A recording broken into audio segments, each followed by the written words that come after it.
महाराष्ट्रात आता देशी गायींची ओळख राजमाता गोमाता अशी असेल। भारतीय संस्कृती जपणाऱ्या देवाभाऊंच्या महायुती सरकारने हा मोलाचा निर्णय घेतला आहे।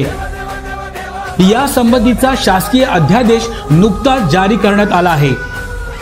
महाराष्ट्रात देशी गायींच्या संख्येत वाढ करून त्यांचं संवर्धन करण्याच्या दृष्टीने देशी गायींच्या पालन पोषणासाठी पशुपालकांना प्रेरित करण्यासाठी हा महत्त्वाचा निर्णय घेण्यात आला आहे।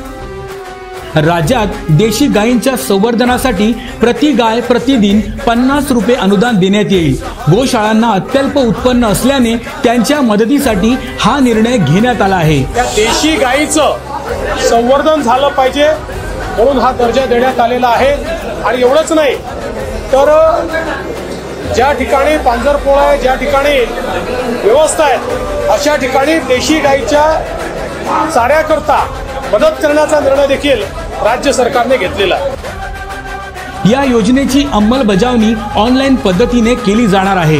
यासाठी राज्यातील प्रत्येक जिल्ह्यात गोशाळा पडताळणी समिती असेल। या निर्णयामुळे गोमातेचं रक्षण होणार आहे। गायीला गोमातेचा दर्जा देण्याची प्रलंबित मागणी महायुती सरकारनं पूर्ण केल्याने हिंदुत्ववादी संघटनांनी महायुती सरकारचे आभार मानले आहेत।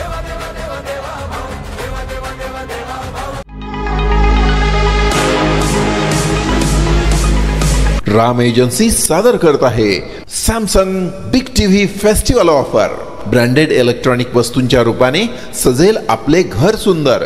त्वरा करा, ही ऑफर राम एजन्सीच्या तिन्ही शोरूम मध्ये 14 सप्टेंबर पासून मर्यादित कालावधीसाठी उपलब्ध।